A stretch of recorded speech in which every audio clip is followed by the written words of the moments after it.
iyadoo ay guud ahaan gobolada bariga Soomaaliland ay ku dhufatay abaarta halista badan ayaa gobolka Sanaag waxa uu yahay mid ay aafaysay abaarta halista badan ee ka jirta gobolka. halkani waa degmada Dhoob waxayna magaalada Cerigabo ka xigtaa dhanka bari iyadoo u jirta magaalada Cerigabo 40 kilomitir waxaana soo gaadhay dadka ay xooluhu ka dhamaadeen. TV-ga caalamiga ee SABC TV ayaa booqday dadka ay xooluhu ka dhamaadeen oo ka waramaya xaaladda abaareed waxaana hadaladoodii kamid ahaa caydoobay magaalada ay hoganayaan markay hoganayaan waxay la hoganayaan baahi ay dawladda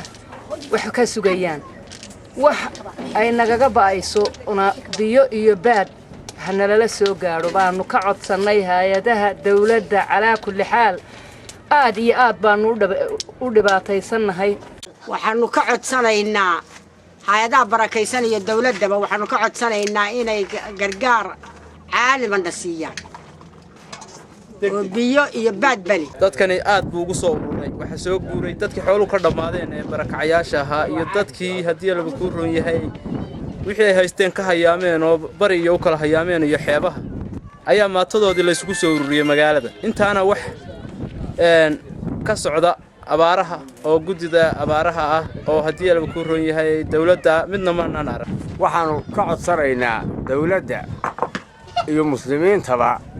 aad iyo aad baan u tabaaraysanahay waxaan ka codsanaynaa gargaar degdega in aad naloo fidiyo dad iyo dunyadu way dhamaatay dabadeed dadkiina waa quus buu laga jiraa waxaan leenahay ilaahay baa gargaar leh dadka Dhoob jooga deegaanka Dhoob jooga aad iyo aad buu tabaalaysan yahay abaar baa ka jirta abaartuna waxa weeye mid dhowr sano jirtay waa farjil aan meelahaas dad mooyee dunyada kuma nool bargalayaada Dhoob miyuu ka xanuunsanaya inantu wax xanuunsanaysa inantu waxa weeyaan waa ina yaro maxay haytay rajo ah oo bukaan ah oo halka iska fadhiga qof yar maaha waa qof maxay haytay bukaan weeyaan iska xanuunsanaysa maayir ku xigeenka degmada Dhoob Saalax Jaamac Xaamud ayaa ka waramaya dadka halkan u soo barakacay isagoo codsaday in gargaar lala soo gaadho halkan aanu joogno wax la yiraahdo Dhoob halka wax jooga dad cayd ah oo xoolihiina ka dhamaadeen aan meel bad nacdi wax ka siin hay'adu ku gaaban yihiin oo maruun biyaha iyo mooye aan wax la yiraahdo raashin la yiraahdo aanay u iman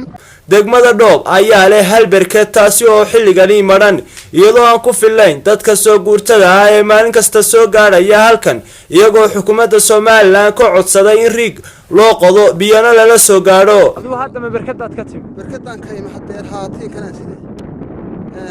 waxaan ugu shubay laba booyadood oo muddo kala horeeyay markaa imika way go'an yihiin biyihii hay'adaha dawliga iyo kuwan dawliga madax bannaan waxaanu